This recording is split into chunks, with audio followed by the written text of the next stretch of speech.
She was 14, Indigenous, and repeatedly begged not to be sent back to the group home that she feared. Weeks later, her dismembered body was found in trash bags near a highway in Arizona. Her name was Emily Pike, and her story exposes the truth about how the system fails Indigenous people and especially children.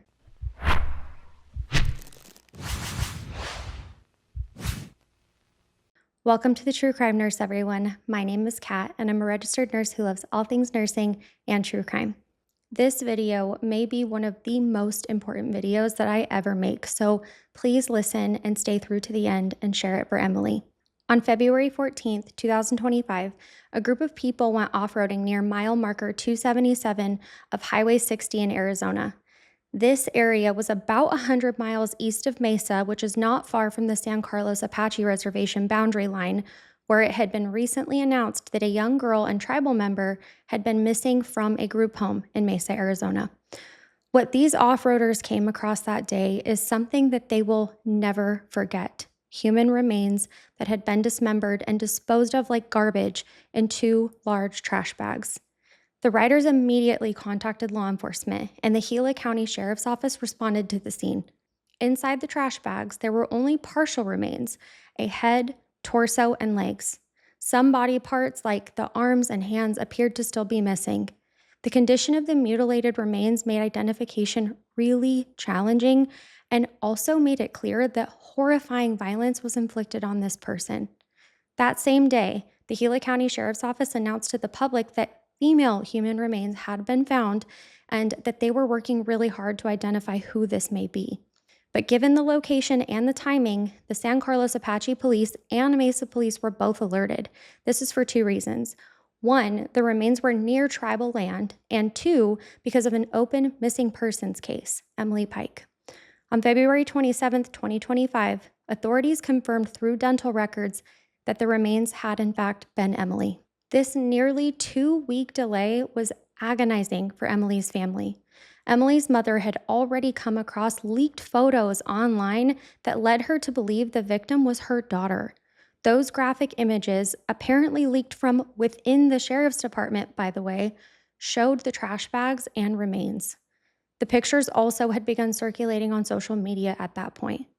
Stephanie Docella recognized enough to reach out to the police on her own, rather than them contacting her. No mother should have to bury their baby, and no mother should ever have to find out that they lost their child in that manner, ever. It wasn't until the end of February that law enforcement formally acknowledged to the public that Emily, the missing 14-year-old girl, had been found deceased and dismembered. Emily's relatives, who had been frantically searching and praying for her safe return, were now faced with the proof of her death and under the most brutal of circumstances. Emily's mom, Stephanie, heartbreakingly said, quote, "It was her, my baby," end quote. She expressed torture, not only at what was done to Emily, but also at the gap in time by saying, quote, "Her case manager finally came a week later to tell me that she was missing," end quote. During that week, Emily had already been killed, and she hadn't even been notified her child was gone. Stephanie also added, quote, "A mother wants to know what happened between when her daughter went missing and when her body was found," end quote. Emily had literally vanished without a trace. With the identification of Emily's remains, her missing persons case then transitioned into a homicide. The Mesa Police Department closed the missing persons report and turned its attention, along with all of the other agencies involved, to finding out who was responsible for this heinous crime.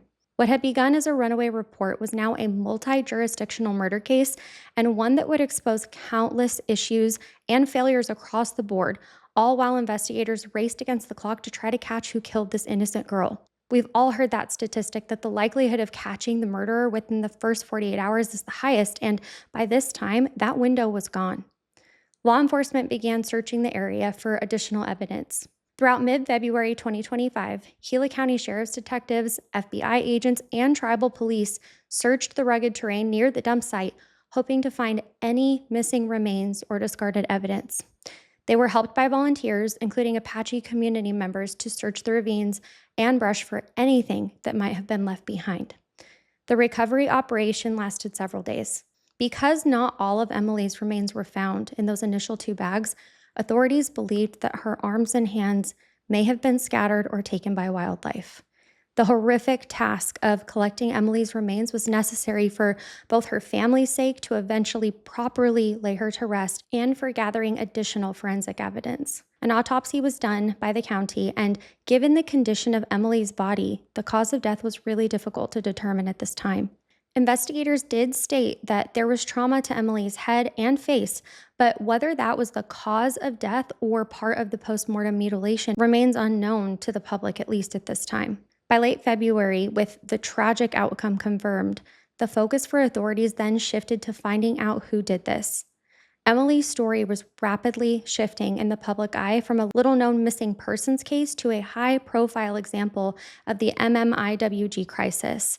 This stands for Murdered and Missing Indigenous Women and Girls. A lot more to come on that later, though. But for now, we need to ask ourselves some really important questions. How could a 14-year-old under state-supervised care vanish, receive no urgent attention, and end up brutally killed without anyone noticing? To answer these questions, we need to learn about Emily and, sadly, the events that got us here. Emily May Pike was a bright and artistic teenager who had faced serious challenges long before she ever went missing. Born into a large family on the San Carlos Apache Reservation in eastern Arizona, Emily grew up surrounded by her mother, her grandmother, siblings, and cousins. She was known for her bubbly personality and her radiant smile. She loved painting, drawing, and caring for animals, dreaming one day of someday becoming a veterinarian. But by age 14, Emily was also a survivor of trauma. In 2023, according to her family, Emily was sexually harmed by a relative on the reservation, which is a crime that led tribal authorities to remove her from her home for safety reasons. Emily was just a child. She didn't know how to cope with that trauma and loss. Suffering from that incident, including self-harm, Emily was placed under the care of San Carlos Apache Social Services and eventually sent off-reservation to a group home in Mesa. Emily's time at Sacred Journey, which is the state-licensed group home, was rocky from the very beginning. Placed there in September of 23, Emily struggled to adjust to life away from her family and her reservation community. I have worked on the reservation before as a nurse, and culture and community mean everything in Indigenous communities, so I cannot imagine how isolated she must have felt. She was homesick and felt completely out of place in Mesa, which is a city of over 500,000 people. This is so far removed from the small town of Peridot on the reservation where she grew up. According to her mother, Emily experienced culture shock being so far from home, and she even told her grandmother that she missed the traditional home-cooked foods like acorn soup and Apache tortillas. This isolation and trauma manifested in repeated attempts to flee the group home in search of comfort and safety. On September 11th of 2023, Emily ran away from the group home late at night along with another girl. Staff reported that these two teens actually escaped through a bedroom window shortly after being given their evening medications. There were no security cameras capturing their exit. Police found Emily and her friend later that night at a local park called Kleinman Park in Mesa and returned them back to the home. Both girls complained to the officers about the conditions at Sacred Journey. They said staff forced them to scrub baseboards, walls, and floors on their hands and knees, and one girl told the officer she would, quote, just escape again if she was sent back, end quote. But do we think that that officer even attempted to look into any of these conditions or try to help the girls? I don't think so. Just 9 days after the first incident on September 20th, Emily ran away again. A Mesa police officer eventually spotted her walking alone and talked to her. Emily told the officer she did not want to return to the home, saying frequent arguing between staff and the other girls made her feel scared. In response, instead of immediately sending her back, authorities actually took Emily for a mental health evaluation at a facility also in Mesa called 24/7. I feel conflicted about this move, though. I want to think that the officer was actually trying to help her, by taking her to get checked out, but what do you think? Weigh in the comments down below and let me know. But after the evaluation, Emily was once again returned to Sacred Journey to continue her placement. This was not her last attempt at escaping, though. Emily attempted to flee a third time. The group home staff reported Emily missing at 6:36 p.m. on Halloween night. Fortunately, this time Emily returned on her own, a few hours later that same evening. Staff informed Mesa police that Emily was back, appeared physically fine, and they would monitor her throughout that night. No further immediate action was taken after her return. Emily was clearly unhappy at the group home and was desperately trying to get out of there. She voiced her discomfort and begged not to be sent back to Sacred Journey to anyone who would listen. These pleas did not result in a change of placement, though. Instead, after the October incident, Emily's case managers and caregivers decided to escalate her treatment. She was placed in a residential behavioral health facility for intense therapy, where she remained for more than a whole year. But around the end of that year and at the beginning of 2025, Emily was released from the treatment center and returned, once again, to the Sacred Journey group home in Mesa. Emily's family was hopeful, though, that with counseling and with time, that things might be different when she came back this time around. But sadly, the issues had not gone away. Anyone here listening that's experienced trauma knows that it never fully goes away. We just learn how to handle it. So how could we expect that from a 14-year-old? How could we expect her to cope with this? Emily was still far from her loved ones, struggling with trauma, and confined to a facility that she deeply hated. It makes sense why she didn't want to be there. And it wouldn't be long before she attempted to run again, and this time she wouldn't come back. On the evening of January 27th, 2025, Emily Pike vanished for the fourth and final time. That day, the 14-year-old snuck out of her bedroom window at the group home and went missing into the night. Sacred Journey staff noticed her absence at around 8:19 p.m., then dialed 911 to report that Emily had run away yet again. According to the missing persons report later obtained by the media, the home's manager actually told Mesa police that this was not an unusual occurrence. Emily had run off multiple times before, though in each prior instance, she returned within hours. This time, however, Emily wasn't coming back. Staff informed officers of what they did know. Emily exited through her bedroom window, like she had in September, and was last seen near the intersection of Mesa Drive and McKellips Road in North Mesa that night. Staff also reported to police that Emily was on medications for her behavioral and mental health issues to really stress the concern for her well-being. As we touched on in our prior video, actually, missing these medications is very dangerous, so this puts pressure on the police to act quickly so she can receive the treatment that she needs. After the report was filed, Emily was classified as a missing or runaway juvenile. Because there was no immediate evidence of abduction or foul play at that time, her case did not meet criteria for an Amber Alert, which more to come on that later. Mesa police treated it as a runaway situation, concerning but not an emergency requiring statewide alerts. Officers canvassed the area that night but found no sign of Emily. The group home mentioned a possible clue from the past. The last time that Emily had run away, she was found at Kleinman Park, which is the same park she was found in back in September. In the days just before her disappearance, Emily had also visited a local youth hangout spot called the Rock Teen Center. Staff went there looking for her in case she might be there with friends, but no one had seen her that whole week. 2 days later, on January 29th, Mesa police escalated efforts slightly by issuing a statewide missing persons bulletin for Emily. This was a flyer that was distributed to other law enforcement agencies and the public with Emily's photo and physical description and asking for tips on her whereabouts. However, unlike an Amber Alert, this kind of bulletin does not automatically trigger emergency broadcasts or smartphone alerts.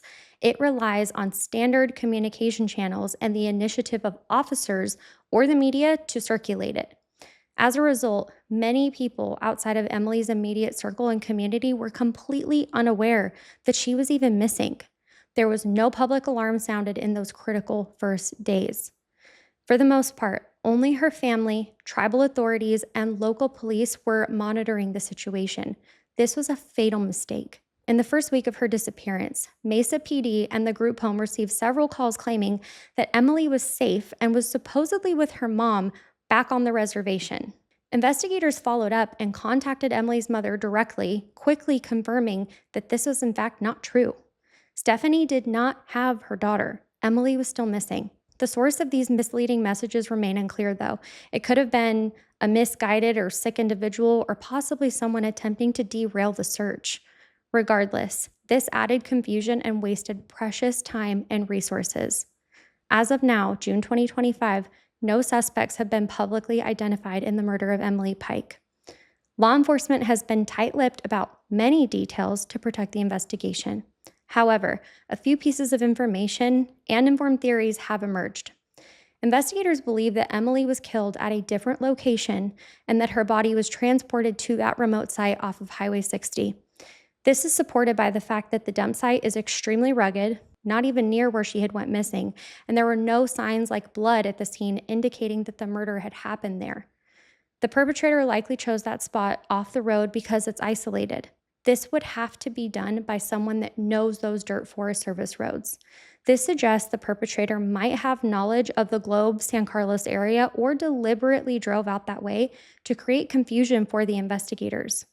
Emily's exact time and date of death are unknown to the public, but given the state of her remains, it's possible she was killed soon after her disappearance.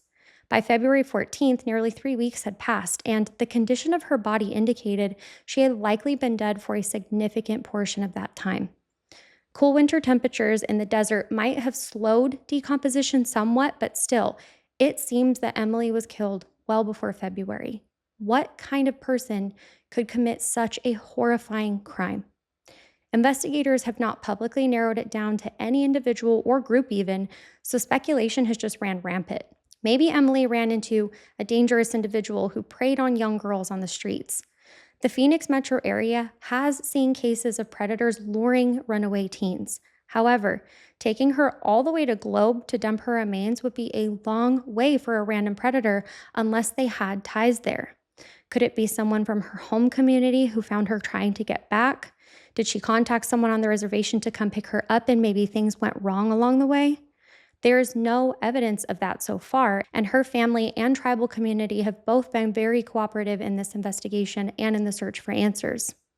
Another theory is that perhaps it could be staff or maybe one of the foster youths or someone in the neighborhood, even in Mesa, but as soon as word spread that Emily's remains were found, the San Carlos Apache tribe and urban Indigenous community members in Arizona organized gatherings to honor her and support her family. These vigils served as both memorials and rallies where people could express their sorrow and frustration and call for justice. One of the first major gatherings was a vigil in Mesa on March 6, 2025. This was held near the spot where Emily was last seen, near the Encounter Arizona Church on Mesa Drive and McKellips Road. Hundreds of people attended, including members of tribes from all across Arizona, to stand with them in solidarity. Many participants wore red clothing, red ribbons, or red handprint symbols, which is the color that has come to represent the MMIWG movement. Red was chosen in Indigenous activism because, as some traditions say, red is the only color that spirits can see, and it's a way to call back those that have gone missing. At the Mesa Vigil, people tied red ribbons to trees and held signs that said, "Justice for Emily," and "No more stolen sisters." Speakers at the Mesa Vigil included family representatives and Native community leaders. They prayed, sang mourning songs, and told stories about Emily, her love of art, her gentleness, and her dreams. There was also a lot of anger. One attendee was quoted saying, quote, "This never should have happened. We will not be silent," end quote. Another said the vigil was not just for Emily, but for, quote, "all our stolen sisters," linking her to other Indigenous women and girls who have also been taken too soon. On the San Carlos Apache Reservation, the tribe organized events as well. On March 15, 2025, a large candlelight vigil was held at the Apache Gold Casino and Resort on tribal land. Apache Gold is a central gathering spot near San Carlos, and they hosted a vigil there to allow tribal members that could not attend the vigil in Mesa. The focus of that vigil was to honor Emily's life and to raise awareness of the MMIWG crisis affecting Indigenous communities nationwide. Attendees lit candles under the night sky, creating a sea of flickering lights in Emily's memory. The tribe's medicine men and spiritual leaders offered prayers for Emily's spirit and for her family's healing. It was a beautiful representation of Emily's culture and people. Another remarkable tribute took place in Emily's hometown of Peridot. In early May, community members and artists actually collaborated to paint a beautiful mural on a water tank in honor of her and all missing and murdered Indigenous people. The mural is a large portrait of Emily with her long dark hair and gentle smile alongside bold text that reads, "Apache Strong." During its dedication, people lined up to place red handprints on the mural. Each handprint represented solidarity with Emily and the others lost to violence. Among the handprints on the mural is one set apart. The red handprint of Emily's mother, Stephanie, placed prominently at the center of the artwork. The artist intentionally left a spot for Stephanie's handprint alone in the middle to honor her and her daughter. When Stephanie pressed her hand in the paint and onto the mural, those present described it as a heart-wrenching and symbolic moment, a mother marking the memory of her child in red for all to see. These visuals showed how much Emily's life mattered and that her death will create change. The visuals of hundreds of people gathering, candles burning, flags of 22 tribes around the Capitol during the law signing, and red handprints on her mural are truly unforgettable. In addition to the memorials, there has been a strong public outcry and activism. Social media was flooded with the hashtag #JusticeForEmily as Indigenous activists and allies shared her story. I remember seeing this on social media recently and was so moved by it. The outrage wasn't only directed at the unknown perpetrator, though, it was also directed at the system. On Facebook groups and community forums, people were angry at the group home for not preventing her escape and at police for not issuing the Amber Alert and at child welfare system for placing Emily so far from home. Some individuals even doxed the Sacred Journey group home address and flooded their social media. For those of you that don't know, group home addresses are kept very private to ensure that the residents are safe. Although harassment is not productive, this does illustrate how emotions were running so high and so many felt that the group home was culpable in some way for failing to protect Emily. In response, law enforcement urged the public to focus anger constructively and help find the killer, not threaten the group home. On March 1st, 2025, the San Carlos Apache Tribal Council issued a strongly worded press release and letter to state officials demanding investigations and changes. They called on Governor Katie Hobbs, Attorney General Chris Mays, and the Arizona legislature to look into Emily's case and, more broadly, the regulation of state-licensed group homes.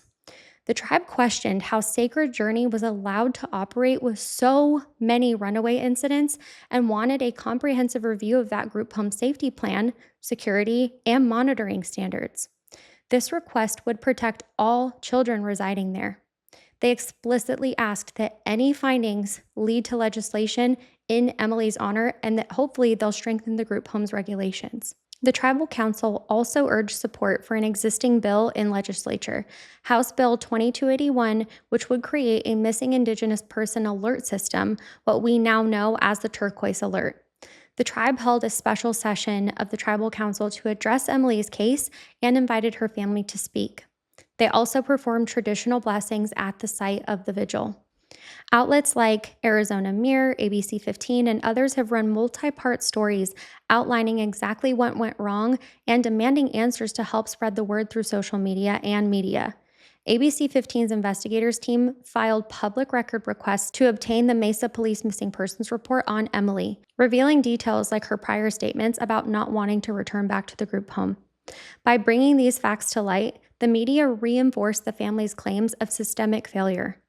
Another ABC 15 piece revealed that Emily had reported not one, but two separate instances of sexual harm in the months before foster care, which we had only known of one prior.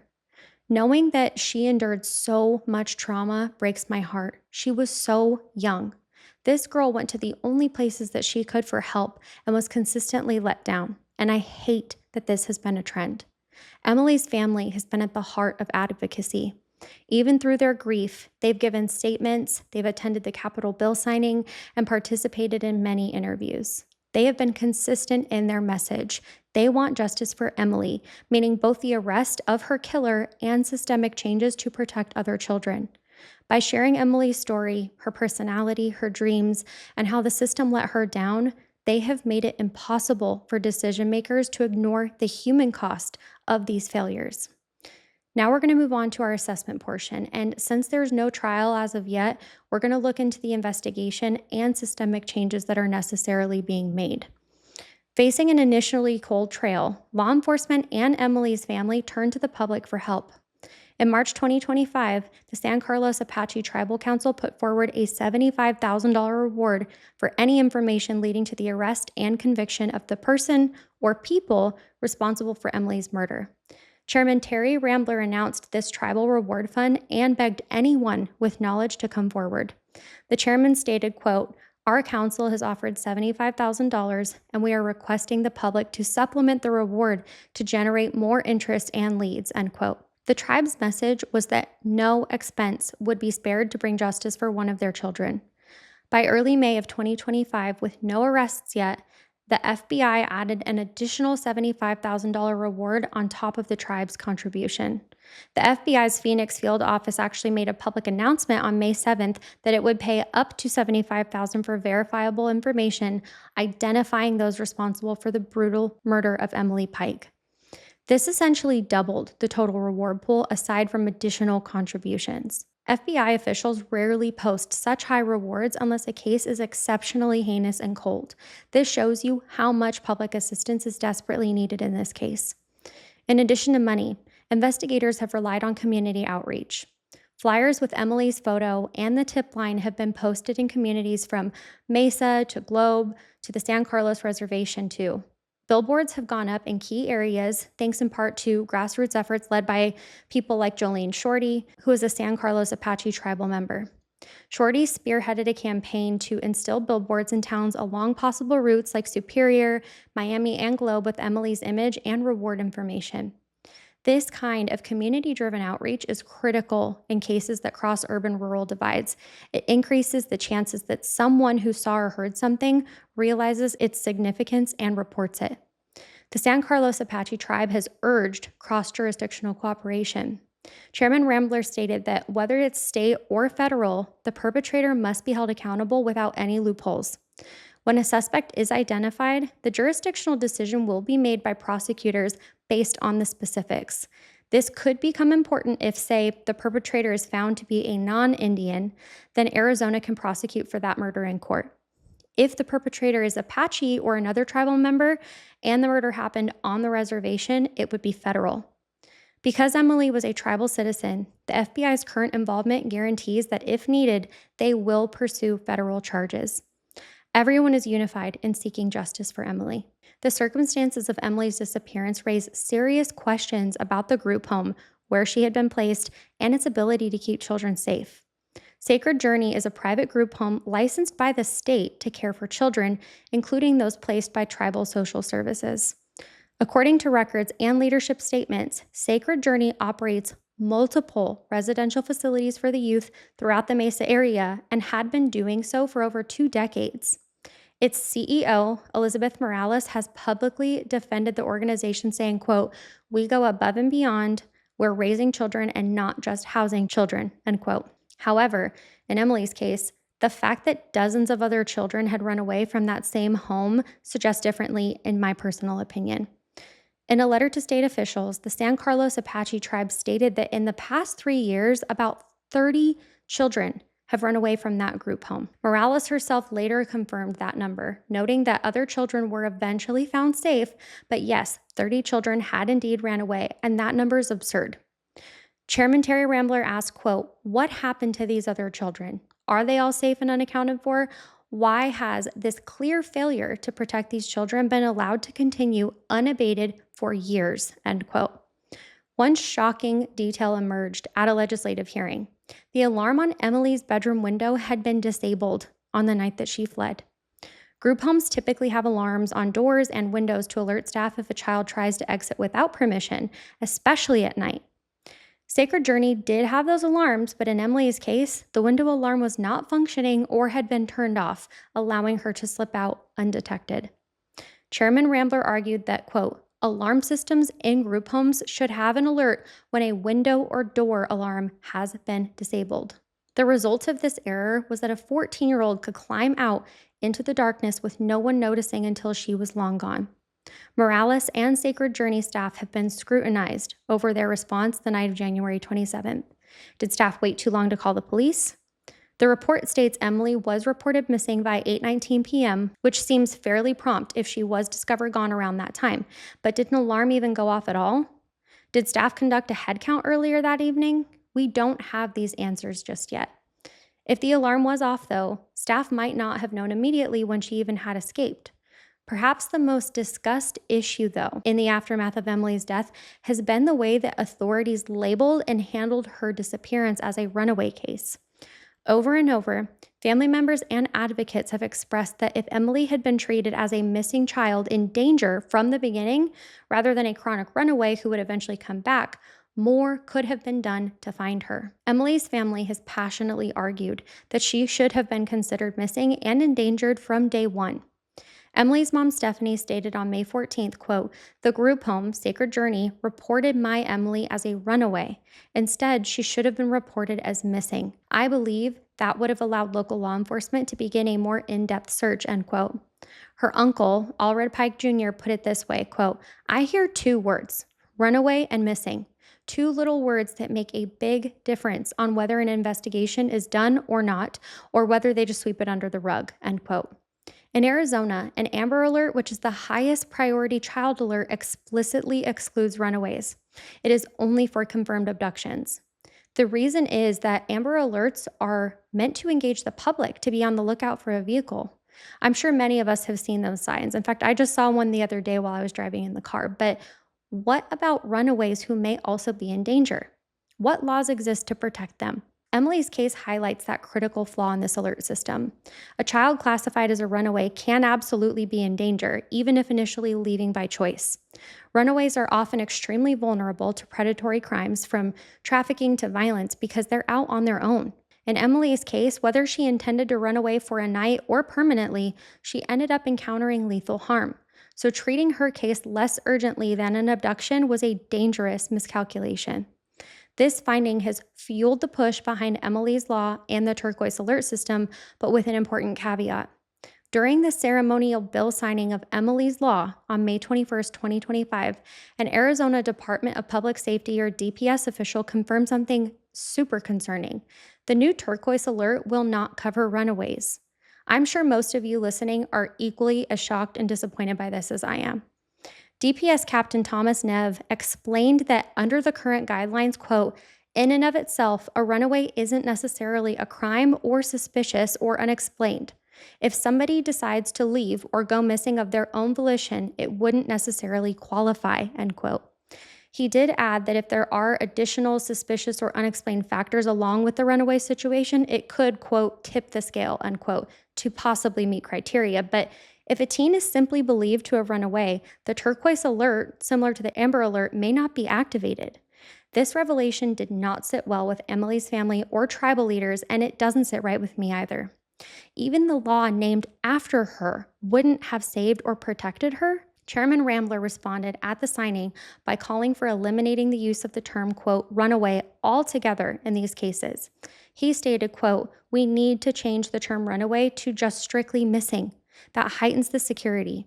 That heightens the response of everybody. It makes it more important," end quote. In other words, if all missing children are simply called missing, then authorities might treat them with a uniform level of urgency. In Emily's situation, though, by the time it was clear she wasn't coming back on her own, it was too late. As her family stated, quote, "Few people looked for her, and many weren't aware Emily was missing until she was found murdered on Valentine's Day." There was no Amber Alert, no breaking news headlines, nothing until the tragedy had been discovered. The system failed her. The legislative response to this is still evolving. Representative Teresa Martinez, who introduced the bill, argued that Emily's case would have qualified because she was in danger. Yet, as journalists pointed out, Emily's final missing persons report did not explicitly state that she was in danger. Emily Pike's story is extremely heartbreaking and is also painful representation of a much larger crisis, the epidemic of missing and murdered Indigenous women, girls, and Two-Spirit people, oftentimes abbreviated as the MMIWG or MMIP. Understanding this context in today's case is critical to understand why Emily's case resonated far beyond her community. This is something we all need to listen to and understand, especially for those of us with the ability to share and that we can't relate to. Indigenous women and girls in the United States and in Canada face disproportionately high rates of violence, and the statistics are so disturbing. According to the National Crime Information Center, in 2016, there were 5,712 reports of missing American Indian and Alaska Native women and girls. Only 116 of those cases were logged in the DOJ's Federal Missing Persons database. If you remember from earlier, because of the sovereignty laws, the FBI is responsible for assisting them. So why were 2% logged? This huge discrepancy is beyond concerning. It's unjust. Homicide is one of the leading causes of death for young Indigenous women. Studies have found it to be the third leading cause of death for Indigenous women and girls, and in some tribal communities, rates of murder are 10 times the national average. In 2023 alone, an estimated 5,800 Indigenous women were reported missing in the U.S., and 74% of them were children. Many of these children are like Emily, teens who went missing from foster care or their communities under strange circumstances. So what's being done about it? How many more women and children need to disappear or die before this is taken seriously? Beyond stats, there are hundreds of names and faces, including family, friends, and their tribes that suffer from each individual loss. From well-known cases like Hannah Harris, Ashlyn Mike, Savannah LaFontaine Graywind, to less publicized cases, nearly every Native community has been affected by a missing or murdered relative. At the Mesa Vigil for Emily, people invoked other names, indicating she's now a part of a long, tragic timeline of women. Advocates often use phrases like "no more stolen sisters" to demand an end to this violence. They also use the symbol of a red handprint over the mouth, which has become iconic to the movement, representing the silencing of Native women and the need to speak out. There are many causes behind the MMIWG crisis. Due to laws like the Major Crimes Act and the patchwork of authority on tribal lands, federal, tribal, and state, investigations often fall through the cracks. We saw this with Emily's. The Bureau of Indian Affairs versus tribal versus federal contributed to confusion in the case and is still unclear. When a Native person goes missing off reservation, like Emily did in Mesa, there might not be clear protocols on involving tribal authorities. Historically, crimes against Indigenous people have not received equal attention. Families frequently report that when they try to file missing person reports, they're faced with apathy or jurisdictional finger pointing. The initial slowness of Emily's case, for example, not informing her mom, not escalating the search, can be seen as part of that broader pattern of treating Native youth as less urgent.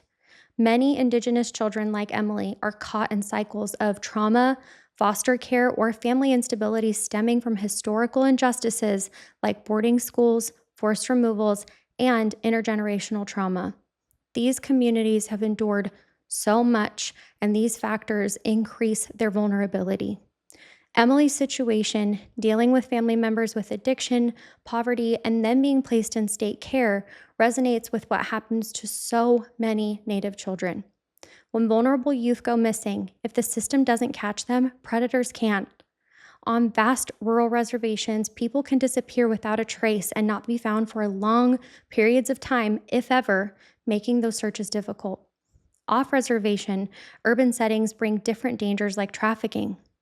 People's World's author Albert Bender wrote, quote, "Emily heartbreakingly joined the ranks of thousands of Indigenous women, girls, and other Indigenous people whose cases currently remain unsolved. My own family lost a niece to the MMIWG epidemic in 2018, and that case is still unsolved." Emily Pike's life and death captures many facets of this crisis. A young girl, victim of violence and systemic failings, who slipped through the cracks and suffered an unfathomable fate. The reaction to her case, the vigils, the legislation, the calls for accountability is all a part of an important call to act that Indigenous advocates have been making for years. One sign at a rally declared, quote, "Justice for Emily, justice for all our missing." The fight for Emily's justice is a fight for all missing Indigenous women and girls to be found, for all their cases to be solved, and for no more Indigenous children to become victims of such preventable tragedies. Justice for Emily Pike means many things. Of course, it means finding and prosecuting the person who took her life. But justice for Emily is also larger than the criminal case. It's justice and reform, ensuring that what happened to her does not happen to another child. The creation of Emily's Law and the turquoise alert system is reform that will very likely save lives in the future by accelerating the response time to missing people. Emily has been remembered in the songs and prayers of her people, in painted murals and posters carried in marches. Her name has been spoken on the floors of state legislature and in the halls of Congress. Emily will not become an anonymous statistic. She is and will remain a symbol of heartbreaking loss, but also a catalyst for change. For Emily's family, the path forward is filled with grief and purpose. Stephanie will forever mourn the loss of her daughter's laughter and art and the birthdays that will never come. But through her tears, she's found the strength to speak out so that other mothers won't have to endure what she has. In her statement to lawmakers, she wrote, quote, "Emily should still be here. I don't want any other families to go through this pain," end quote. She and her family have become advocates, an unfortunate role that has been pushed upon them, but one they carry with courage. Ultimately, true justice for Emily will be when a young Indigenous girl running away from harm is met with immediate concern and assistance, not indifference. It will be when no mother has to wait a week to hear that her child has gone missing. It'll be when runaway doesn't mean less worthy of searching. It'll be when Indigenous lives are valued equally by all systems and when perpetrators know that they cannot prey on Native women and girls anymore. In the words of Chairman Terry Rambler, quote, "This crime must not go unsolved. The perpetrator or perpetrators must be held accountable," end quote. Emily Pike deserves nothing less. And beyond solving the crime, we must hold ourselves accountable to do better by children like Emily in the future, to listen and act when they are in danger, and to never again allow failure in protecting children, no matter where they come from. As of this writing, the reward stands at $175,000 for any information that leads to an arrest and conviction in Emily Pike's case. Those with information can contact the Gila County Sheriff's Office at 928-425-4449, option 1, the San Carlos Apache Police, or submit an anonymous tip online via the provided tip lines. Authorities stress that even small details can be crucial, so please, guys, please report anything that you might have seen if you live in that area or have heard anything. Please keep her name alive. I promise to keep all of you guys updated as this case continues to unfold.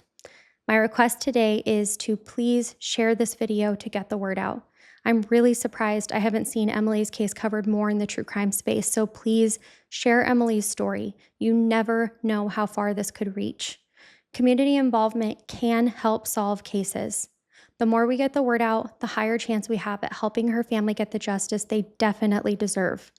Today's story came as a recommendation from my friend Rolina, who I have known for a very long time, and we actually used to work together on the reservation.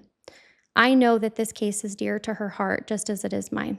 Thank you, Rolina, for suggesting Emily's story to me. And last but certainly not least, thank you all from the bottom of my heart for spending time with me today. Please be sure to like, subscribe, and comment down below any cases you want me to check out, and I will be sure to look into them. Please be sure to take extra good care of yourself this week, you guys. Nurses orders. See you next time. Bye.